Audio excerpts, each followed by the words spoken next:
والسلام على من لا نبي بعد وعلى آله وأصحابه الذين أوفوا وحدا أما بعد فأعوذ بالله من الشيطان الرجيم بسم الله الرحمن الرحيم اهدنا الصراط المستقيم وقال النبي صلى الله عليه وسلم عليكم بسنتي وسنة الخلفاء الراشدين المهديين صدق الله العظيم وبلغنا رسوله النبي الكريم ونحن على ذلك لمن الشاهدين والشاكرين والحمد لله رب العالمين رب اشرح لي صدري ويسر لي امري واحلل عقدة من لساني يفقهوا قولي رب زدني علما وارزقني فهما اللهم صل على سيدنا ومولانا محمد وآله وصحبه وسلم كما تحب وترضى عدد ما تحب وترضى.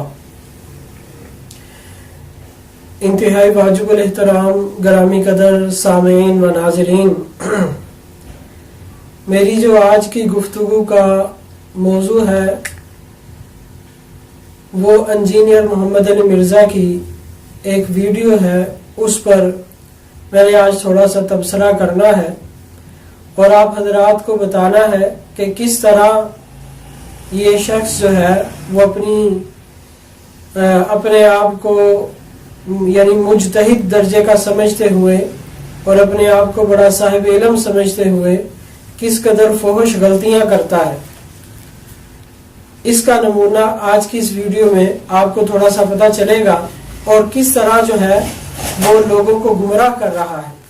بلکہ یوں سمجھیں کہ یہ باطل کا اعلی کار بن کر جو ہے یہ استعمال ہو رہا ہے کہ باطل کے نظریات کو آگے پھیلانے میں جو ہے اس نے ایک نیا انداز اختیار کیا ہے، جس کو یہ کہتے ہیں جی ہم صالحین کے منہج پر جو ہے چلتے ہیں ہم، اور جو کتابی مسئلے ہیں ہم وہ بتاتے ہیں.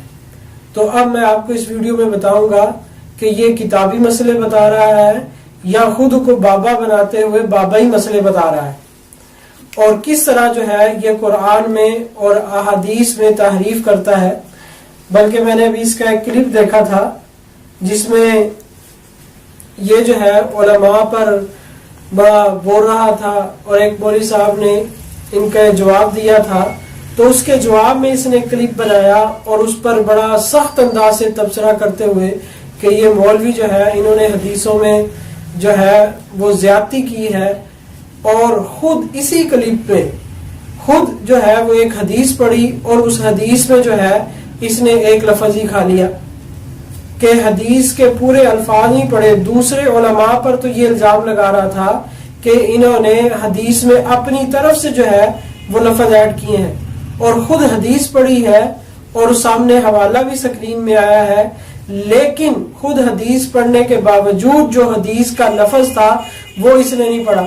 یہ جو حدیث ہے نا جی، یہ انہوں نے ٹوٹلی آؤٹ آف کانٹیکسٹ کوٹ کی ہے اور اپنی طرف سے الفاظ داخل کیے ہیں. صحیح بخاری اور مسلم کی متفق علیہ حدیث ہے، جس شخص نے میری طرف کوئی ایسی بات منسوب کی جو میں نے نہیں فرمائی تھی تو وہ شخص اپنا مقام دوزخ میں دیکھ لے. ان علماء کو شرم نہیں آتی ہے، اپنی طرف سے حدیث میں الفاظ انجیکٹ کرتے ہیں. وہ کیا لفظ تھا کہ جو آپ صلی اللہ علیہ وسلم نے ارشاد فرمایا جو مجھ پر جان بوجھ کر جھوٹ بولتا ہے تو اس کا ٹھکانہ جہنم ہے. من کذب علیہ متعمدا فلیتبوأ مقعدہ من النار. متعمدن کے الفاظ اس میں موجود تھے کہ جان بوجھ کر جو مجھ پر جھوٹ بولے. تو اس نے جو ہے یہ جان بوجھ کے والے الفاظ ختم کر دیے اور یہ صرف الفاظ بیان کیے کہ جو نبی پاک صلی اللہ علیہ وسلم نے فرمایا کہ جو مجھ پر جھوٹ بولتا اس کا ٹھکانہ جہنم ہے. تو اب کیونکہ اس کو پتا تھا کہ اگر میں یہ لفظ بولتا ہوں کہ جان بوجھ کر، تو پھر جو ہے معاملہ جو ہے وہ صاف ہو جاتا ہے کہ جس کو یہ زیر کرنے کی کوشش کر رہا تھا تو ظاہر ہے کہ جان بوجھ کر انہوں نے ایسے الفاظ وغیرہ استعمال نہیں کیے. باقی جو انہوں نے استعمال الفاظ کیے جو بھی ہیں اس سے مجھے کوئی سروکار نہیں، تو وہ خود اپنا جواب دیں گے. لیکن میں نے صرف آپ کو یہ مثال دینی تھی کہ خود تو دوسروں پر یہ الزام لگا رہا ہے کہ یہ حدیث کو جو ہے وہ حدیث میں رد و بدل کر دیتے ہیں اور خود جو ہے وہ اسی کلپ میں اور اسی ویڈیو میں جو ہے خود حدیث میں تحریف کا جو ہے مرتکب ہو رہا ہے۔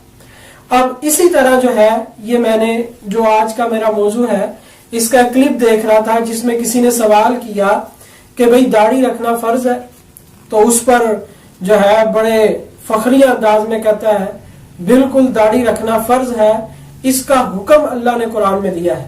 داڑھی کا باقاعدہ حکم ہے یا نبی علیہ الصلوۃ والسلام کی مشابہت کی وجہ سے؟ نہیں جی، باقاعدہ حکم قرآن میں ہے۔ سورہ نساء کی آیت نمبر 119 ہے، شیطان نے کہا تھا وَلَا آمُرَنَّهُمْ فَلَا يُغَيِّرُنَّ خَلْقَ اللَّهِ، میں لوگوں کو ابھاروں گا کہ وہ تیری بنائی ہوئی تخلیق کو بدلیں گے۔ اب مرد کو اللہ نے داڑھی دی، عورت کو دی ہے نہیں، تو مرد جب اپنی تخلیق بدلتا ہے تو شیطان کے راستے پہ۔ مسئلہ 33 ہے میرا، داڑھی کے اوپر آپ دیکھ لیں، داڑھی فرض ہے، داڑھی کو سنت کہنا چھوڑ دیں۔ داڑھی رکھنے کا حکم قرآن میں موجود ہے، میں کہتا ہوں پورے قرآن میں سورہ الحمد سے لے کر والناس تک کہیں بھی قرآن میں داڑھی رکھنے کا حکم موجود نہیں ہے۔ پھر آگے سے آیت پڑھتا ہے سورہ نساء کی آیت نمبر 119 کوڈ کی، جس میں اللہ تبارک و تعالیٰ فرما رہے ہیں فَلَا يُغَيِّرُنَّ خَلْقَ اللَّهِ، کہ یہ اللہ تعالیٰ کی تخلیق کو بدلیں گے، اور پھر اس سے جو ہے یہ کہہ رہا ہے کہ یہ اللہ تعالیٰ نے حکم دیا ہے، اور اس سے ثابت ہوتا ہے کہ داڑھی رکھنا فرض ہے۔ یہ بالکل قرآن پاک میں اس نے تحریف کی ہے، اور یہ تحریف معنوی کا مرتکب ہوا ہے۔ کبھی اللہ تبارک و تعالیٰ نے کہاں یہ حکم دیا ہے کہ داڑھی رکھو؟ اس میں تو داڑھی کا لفظ ہی موجود نہیں ہے، اور جو آیت اس نے پیش کی ہے اس سے احتمال کے درجے میں استدلال کر رہا ہے۔ تو گویا کہ جو یہ سمجھا ہے، جو اس کا استدلال ہے، جو اس کی رائے ہے، جس طرح کہتے ہیں نا مختلف علماء کی رائے ہے اور یہ اپنے بابوں کی بات کو مانتے ہیں، تو یہاں یہ خود بابا بنا ہوا ہے اور دوسروں کو یہ کہہ رہا ہے کہ میری آپ اس رائے کو مان لو کہ اللہ تعالیٰ نے قرآن میں داڑھی رکھنے کا حکم دیا ہے۔ یہ تحریف معنوی کرتے ہوئے کہتا ہے کہ اللہ تبارک و تعالیٰ نے قرآن میں داڑھی رکھنے کا حکم دیا ہے، تو وہی قرآن میں تو کہیں بھی داڑھی رکھنے کا حکم نہیں ہے۔ باقی رہی وہ آیت جو اس نے پیش کی ہے فَلَا يُغَيِّرُنَّ خَلْقَ اللَّهِ، تو اس میں نہ تو داڑھی کا لفظ موجود ہے، اس سے زیادہ یہ کہا جا سکتا ہے کہ اس آیت مبارکہ میں کسی تفسیری اقوال میں کہ آیت کے عموم سے یہ ثابت کیا جا سکتا ہے کہ یہ جو داڑھی کاٹتے ہیں یہ خلق اللہ کے اندر تغیر کا ارتکاب کرتے ہیں، لیکن اس سے یہ کہنا کہ اللہ تبارک و تعالیٰ نے داڑھی کے رکھنے کا حکم دیا ہے اور داڑھی رکھنا فرض ہے، یہ بالکل 100% باطل ہے۔ تو اب اندازہ لگائیں کہ یہ اپنی رائے کو اللہ کا قرآن سمجھ رہا ہے اور اللہ کا حکم سمجھ رہا ہے۔ اب اگر کوئی آدمی یہ کہے گا کہ بھی داڑھی رکھنا تو فرض نہیں ہے، تو یہ اس پر فتویٰ لگائے گا کہ یہ دیکھو قرآن کا منکر ہے، کہ قرآن میں تو آتا ہے فَلَا يُغَيِّرُنَّ خَلْقَ اللَّهِ، تو یہ قرآن کو نہیں مان رہا۔ حالانکہ وہ قرآن کو تو مان رہا ہے، لیکن قرآن سے جو اس نے استدلال کیا تھا، جو اس کی رائے تھی، اس رائے کو نہیں مان رہا۔ تو یہ در پردہ جو ہے یہ وہی بات ہوگی کہ اپنی رائے کو یہ خدا کی رائے سمجھ رہا ہے، اپنی رائے کو یہ خدا کا حکم سمجھ رہا ہے، جو کہ 100% غلط ہے۔ تو آپ اسی سے اندازہ لگا لیں کہ اس کی علمی حیثیت کیا ہے، کہ اس کو پتہ ہی نہیں ہے کہ کس چیز کو اللہ تعالیٰ کی طرف صراحتاً منسوب کرنا صحیح ہے اور کس چیز کو صراحتاً اللہ تعالیٰ کی طرف منسوب کرنا صحیح نہیں۔ ہاں یوں کہہ دیتا کہ بھی داڑھی میرے نزدیک فرض ہے، اور اس کی دلیل یہ ہے کہ اللہ تعالیٰ فرما رہے ہیں کہ یہ خلق اللہ کو جو ہے یہ تبدیل کریں گے، تو پھر اس پر بات کی جا سکتی تھی۔ ایک بات تو اس کی یہ نوٹ کر لیں کہ یہ اس نے بالکل قرآن پر صریح جھوٹ بولا ہے، اور دوسری بات اس نے اور بہت ساری باتیں کی جس میں اہل تشیع کو اور اہل روافظ کو جو ہے اس نے خوش کیا ہے۔ اس میں کہتا ہے کہ داڑھی رکھنا تو فرض ہے، لیکن داڑھی کی مقدار کتنی مقدار فرض ہے؟ تو کسی ساتھی کی طرف اشارہ کرتا ہے کہ جس طرح یہ دیکھیں انہوں نے رکھی ہوئی ہے، یا کہتا ہے کہ جس طرح شیو تھوڑی سی شیو بڑی ہوئی ہو تو وہ بھی داڑھی ہے، اگر شیو بڑی ہوئی ہو تو فرض ادا ہو جائے گا۔ استغفر اللہ معاذ اللہ۔ داڑھی مرد کے لیے رکھنا فرض ہے، اور اتنی داڑھی جس کو عرف عام میں داڑھی کہا جا سکے۔ مٹھی رکھیں گے جی، میری تو مٹھی سے بھی زیادہ ہے، میں نہیں کاٹتا، مٹھی رکھیں تو سنت مؤکدہ پہ عمل ہوگا. اگر آپ تھوڑی تھوڑی داڑھی رکھ لیتے ہیں, جس طرح آپ کی شیپ, جس طرح ان کی بھائی کی بڑی ہوئی ہے, ان کی بڑی ہوئی ہے, بس ٹھیک ہے, فرض ادا ہو گیا, کیونکہ ان کو کوئی یہ نہیں کہے گا عورت کا چہرہ ہے. داڑھی تو صاف نہیں ہے نا, تھوڑی سی داڑھی آ گئی کافی ہے. مٹھی رکھیں افضل ہے, سنت ہے, لیکن شیطان کی مخالفت ہو جائے گی جب آپ شیو کرنا چھوڑ دیں گے. ٹھیک ہو. تو اب یہ جو بندہ کہہ رہا ہے کہ جی ہم قرآن حدیث کو سلف کے منہج پر جو ہے وہ سمجھتے ہیں, تو اب مجھے بتائیں کہ قرآن کی اس آیت کے تحت نبی پاک صلی اللہ علیہ وسلم کی حدیث پیش کرے, صحابہ کے اقوال پیش کرے کہ جس کی شیو بڑی ہوئی ہو تو وہ جو ہے وہ داڑھی رکھنے کے حکم میں آ جائے گا. تو اب یہ دیکھیں کہ یہ بندہ کس طرح جو ہے لوگوں کو گمراہ کر رہا ہے, اور لوگوں کو اس چیز کی گویا کہ ترغیب دی جا رہی ہے کہ بھئی اگر کوئی بندہ صرف شیو رکھ لیتا ہے تو وہ بھی فرضیت پر جو ہے عمل پورا ہو جاتا ہے. اور پھر یہ دیکھیں کتنی بڑی بات ہے اس نے کی, بالکل یہ اس کی بات جو ہے یہ 100% غلط ہے. اگر یہ اپنی بات پر کوئی دلیل قائم کر سکتا ہے تو میرا چیلنج ہے کہ اپنی دلیل کو پیش کرے کہ اگر شیو بڑی ہوئی ہو تو اس سے فرضیت ادا ہو جائے گی. تو اس پر جو ہے وہ قرآن کی آیت پیش کرے اور نبی پاک صلی اللہ علیہ وسلم کا فرمان پیش کرے, یا صحابہ کرام رضی اللہ عنہم اجمعین کا جو ہے وہ عمل پیش کرے. اور یاد رکھیں پوری تاریخ میں انبیاء علیہ الصلوۃ والسلام اور صحابہ کرام رضوان اللہ علیہم اجمعین سے یہ قطعاً ثابت نہیں ہے کہ انہوں نے اتنی داڑیاں رکھی ہوں جس کو ہم کہتے ہیں کہ شیو بڑی ہوئی ہو. اب پھر اس کے بعد یہ کہتا ہے کہ داڑھی جو ہے وہ ایک مٹھ داڑھی رکھنا جو ہے یہ سنت ہے, کہ اگر کوئی آدمی ایک مٹھ داڑھی رکھے تو یہ سنت ہے, اور اگر ایک مٹھ سے کم ہے جس طرح شیو بڑی ہوئی ہو تو یہ فرض ہے. تو اب اس کو چاہیے تھا کہ یہ اس کا سنت ہونا بھی جو ہے وہ حدیث سے ثابت کرتا, اس کا سنت ہونا بھی حدیث سے ثابت کرتا. تو بہرحال اب میں آپ کو اس میں آپ کو یہ بات بتلاتا ہوں کہ اس کی یہ جو بات ہے کہ اگر ایک مٹھ سے کم داڑھی ہو یا شیو جو ہے وہ بڑی ہوئی ہو تو وہ آدمی جو ہے وہ گنہگار نہیں ہوگا اور وہ فرضیت پر عمل ہو جائے گا. اور دوسری بات اس نے یہ کہی کہ لوگوں کو یہ کہنا چھوڑ دو کہ داڑھی رکھنا سنت ہے. بھئی کون کہہ رہا داڑھی رکھنا سنت ہے؟ بھئی یہ اصطلاحات نہیں سمجھتا یہ بندہ, فقہا کی اصطلاحات نہیں سمجھتا جو کہتے ہیں کہ داڑھی رکھنا سنت ہے. مطلب یہ ہے کہ داڑھی تو واجب ہے, تمام فقہا کے نزدیک جو ہے وہ داڑھی رکھنا یہ واجب ہے, لیکن اس کا وجوب سنت سے ثابت ہے. داڑھی کا وجوب سنت سے ثابت ہے, قرآن سے ثابت نہیں ہے. اس لیے کہتے ہیں کہ داڑھی سنت ہے, کہ اس کا وجوب جو ہے وہ سنت سے ثابت ہے, قرآن سے اس کا وجوب ثابت نہیں ہے. چاہے جائے کہ قرآن سے مرزا صاحب جو ہے وہ اس کی فرضیت کو ثابت کر رہے ہیں جو کہ بالکل باطل اور بالکل مردود ہے. تو داڑھی رکھنا جو ہے وہ سنت اس اعتبار سے کہتے ہیں کہ داڑھی کا وجوب جو ہے وہ سنت سے ثابت ہے. اور داڑھی کا وجوب کتنا ثابت ہے؟ شیو بڑھانے کو داڑھی نہیں کہتے مرزا صاحب, شیو بڑھانے کو داڑھی نہیں کہتے, بلکہ داڑھی بڑھانے کا جو معنی, جو سلف صالحین کا منہج جو ہے وہ کیا ہے. اب اس میں یاد رکھیں نبی پاک صلی اللہ تعالی علیہ وسلم نے داڑھی کے بڑھانے کا حکم فرمایا ہے. بخاری میں, مسلم میں اور دیگر احادیث کی کتابوں میں یہ داڑھی رکھنے کا حکم موجود ہے, جس میں امام نووی رحمۃ اللہ علیہ فرماتے ہیں کہ تقریباً 5 الفاظ آئے ہیں. کتنے الفاظ آئے ہیں؟ 5 الفاظ آئے ہیں. ان میں 4 لفظ تو بخاری اور مسلم میں موجود ہیں جن میں داڑھی کے بڑھائے جانے کا جو ہے وہ حکم دیا گیا ہے. وہ کون کون سے الفاظ ہیں؟ ان میں ایک لفظ آتا ہے وفر اللحا. وفر اللحا, لوحا پڑھ سکتے ہیں اس کو, اور لحا بھی پڑھ سکتے ہیں, یہ لحیہ کی جمع ہے, دونوں طرح اس کا التلفظ کیا جا سکتا ہے. یہ صحیح بخاری شریف کی حدیث نمبر 5892 ہے. صحیح بخاری حدیث نمبر 5892. صحیح بخاری میں وفر اللحا کہ داڑھیوں کو بڑھاؤ, داڑھیوں کو بڑھاؤ. اسی طرح جو ہے صحیح بخاری کی حدیث نمبر, اس سے اگلی حدیث امام بخاری رحمت اللہ علیہ نے باب قائم کیا, باب اعفاء اللحا.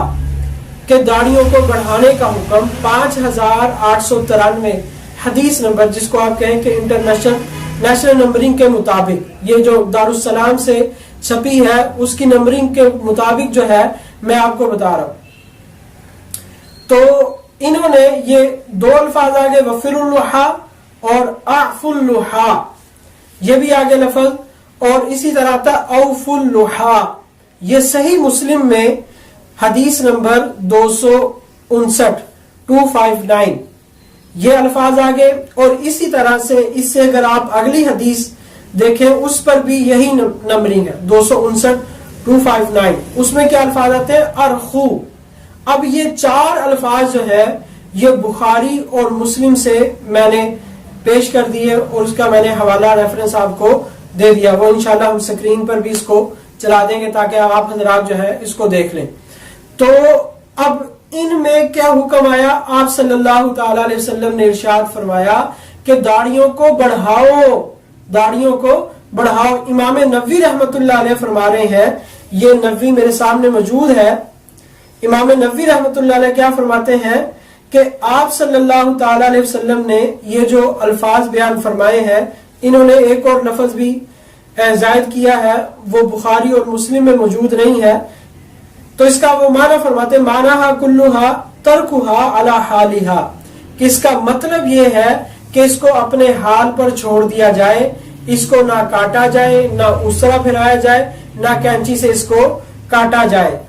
ھذا ھو الظاہر من الحدیث الذی یقتضیہ الفاظہ، کہ یہی ظاہری حدیث سے اس کے معنی نکل رہے ہیں کہ جو حدیث کے الفاظ جس چیز کا تقاضا کر رہے ہیں وہ یہ ہے کہ داڑھیوں کو جو ہے وہ اپنے حال پر چھوڑ دیا جائے.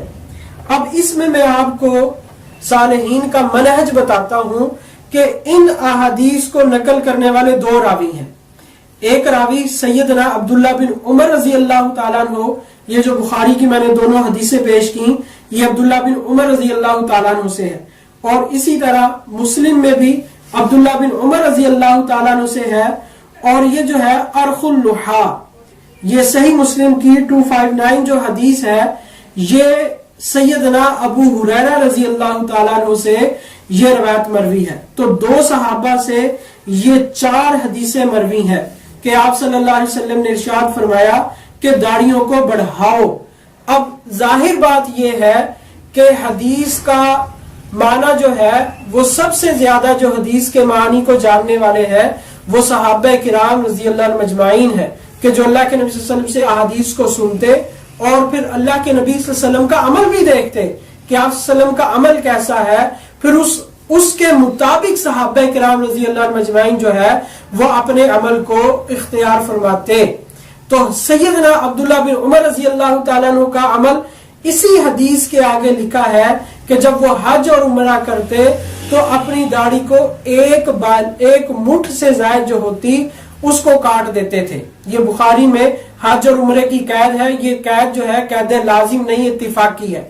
حضرت عبداللہ بن عمر رضی اللہ تعالیٰ عنہ اس کے علاوہ بھی مصنف ابن ابی شیبہ میں وہ اس کا حوالہ، یہ اس کی جلد 6 ہے، صفحہ نمبر 108 اور 109، اور اسی طرح کتاب الآثار امام محمد رحمت اللہ علیہ کی روایت سے، اور کتاب الآثار امام ابو یوسف رحمہ اللہ کی جو روایت سے ہے اس میں بھی یہ روایت موجود ہے کہ عبداللہ بن عمر رضی اللہ تعالیٰ عنہ جو ہے وہ ایک مٹھ سے زائد جو داڑھی ہوتی وہ کاٹ دیتے تھے. تو انہوں نے یہ اس حدیث کا معنی تشریح جو ان کے عمل سے اس حدیث کا معنی متعین ہو گیا کہ داڑھی کو کتنا بڑھانا ہے اور کس مقدار سے کم جو ہے وہ نہیں کر سکتے. تو اس حدیث مبارکہ سے اور سیدنا عبداللہ بن عمر رضی اللہ تعالیٰ عنہ کے اپنے عمل سے معلوم ہو گیا کہ یہ داڑھی کا جو بڑھانا ہے وہ ایک مٹھ تک تو داڑھی کا بڑھانا جو ہے وہ ضروری ہے. ایک مٹھ سے کم کو جو ہے وہ داڑھی کو نہیں کاٹا جا سکتا. اور پھر دوسری روایت جو ہے سیدنا ابو ہریرہ رضی اللہ تعالیٰ عنہ سے جو مروی ہے کہ آپ صلی اللہ علیہ وسلم فرمایا کہ داڑھیوں کو بڑھاؤ. خود سیدنا ابو ہریرہ رضی اللہ تعالیٰ عنہ کا عمل مصنف ابن ابی شیبہ یہ جلد 6 صفحہ نمبر 108 اور 109 پر موجود ہے کہ کہ وہ ایک مٹھ سے جو زائد داڑھی ہوتی تھی اس کو کاٹ دیتے تھے. تو اس سے کیا پتا چلا کہ انجینئر محمد علی مرزا نے جو بات کہی ہے وہ اس کی بات جو ہے یہ سنت رسول اللہ صلی اللہ علیہ وسلم کے بھی خلاف ہے اور سنت صحابہ کرام رضی اللہ عنہم اجمعین کے بھی خلاف ہے. اور آگے بے شمار حوالہ جات ہیں محدثین کے اور دیگر صحابہ سے بھی آتا ہے کہ ایک مٹھ داڑھی سے زائد کاٹنے کا تو ثبوت ہے، لیکن داڑھی خشخشی رکھ لینا اور شیپ بڑی ہوئی ہو اس کو داڑھی نہیں کہا جا سکتا. اور یہ اللہ کے نبی صلی اللہ علیہ وسلم کے جو فرامین ہیں، جو بخاری میں، مسلم میں، سنن نسائی میں اور دیگر کتابوں میں جو احکامات اللہ کے نبی صلی اللہ علیہ وسلم نے داڑھی کے بڑھانے کے دیے ہیں، یہ ان تمام احادیث کے خلاف صریح خلاف جو ہے یہ انجینئر محمد علی مرزا کی جو ہے یہ گفتگو تھی جو اس نے ان تمام احادیث کے صریح مخالفت کرتے ہوئے کہا ہے کہ اگر کوئی آدمی تھوڑی سی بھی داڑھی رکھ لے جو ہے تو وہ اس کا فرض ادا ہو جائے گا. تو اس سے آپ کو معلوم